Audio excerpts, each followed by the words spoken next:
Section 50, Violation Report and its content. What is violation report? Violation report, it is a document that records any violations committed by a probationer.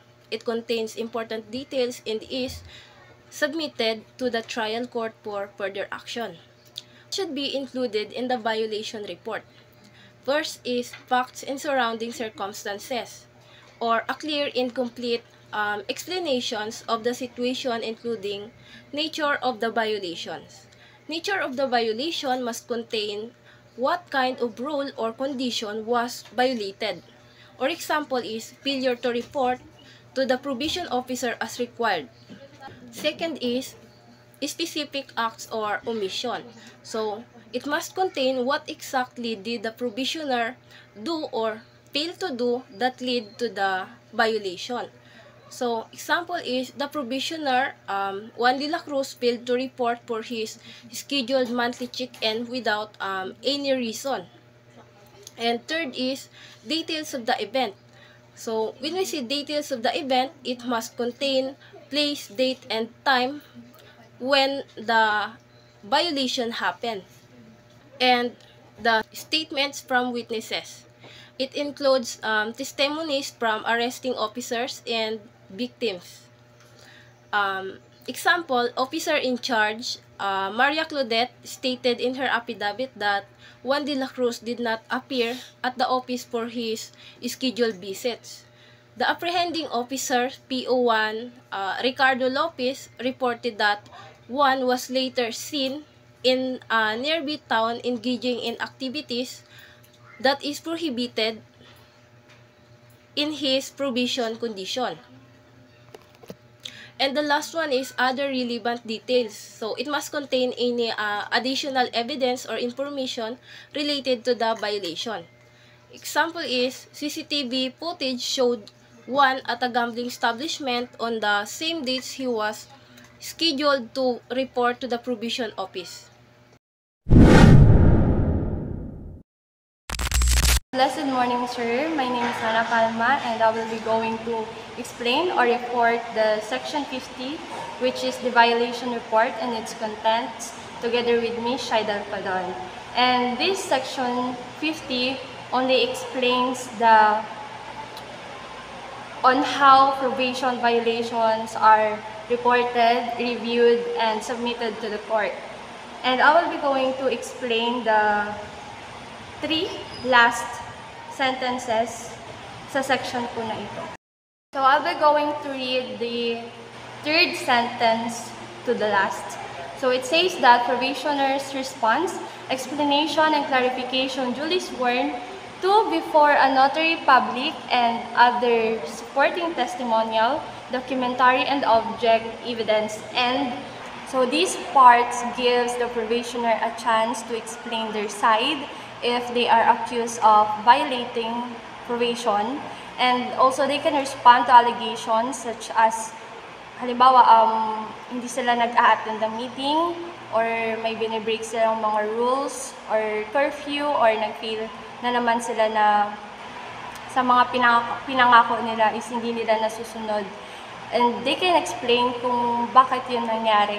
And also dapat yung ang sinasabi dito, dapat it is duly sworn to before a notary public. So, dapat yun nga yung explanation nila has to be in writing and signed under oath para masabi na it is legally valid. And also, they can submit evidences such as documents or witness statements or kung ano pa man nga na pwedeng mag-support doon sa claim nila na saying na hindi sila nag-violate ng probation. If they were accused na nagbe-break sila ng curfew or ng rules, for example, pero nandun naman pala talaga sila sa hospital, so pwede nilang ipakita yung record nila sa hospital na yon as a proof or as an evidence na hindi sila nag-violate ng probation. And also, important din yun para ma-ensure yung fairness and mabigyan yung mga probationer ng chance na i-defend yung sarili nila sa mga maling accusations, kung mali talaga yung accusations sa kanila.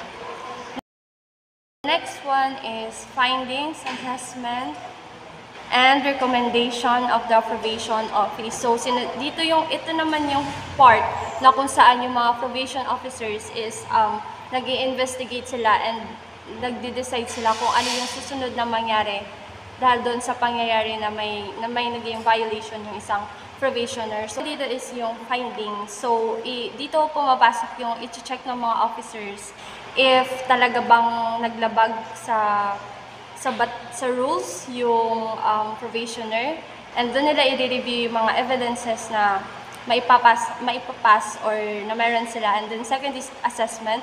So, i-evaluate nila kung gaano kaseryoso yung violations na nakumit ng probationer.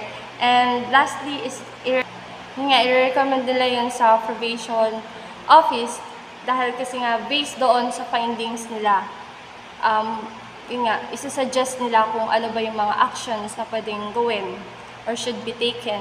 For example, if kapag minor, warning pa lang, pero kapag pag nagiging serious na, pwede na yung mag-lead sa revocation of the probation. So down to our last sentence, which stated here that the violation report should be prepared and signed by the SO concerned and approved and signed by the CPPO rather. So, dito naman pumapasok yung it explains yung mga responsible for making and approving the violation report. And yun nga, ang probation officer, sila yung nagpre-prepare ng report, and yung chief probation officer naman, sila yung nagre-reviews and nag-a-approve it before submitting it to the court. So, importante din tong last sentence na to kasi it ensures na only authorized officers or persons yung mag-handle ng violation reports para ma-prevent na rin yung mga mistakes and unfair decisions na pwedeng mangyari. And that's all yung section 50, which is the violation report and its contents. And I know po na-explain na ni Ms. Padon yung above part po ng section na to. And that's all. Thank you po and God bless.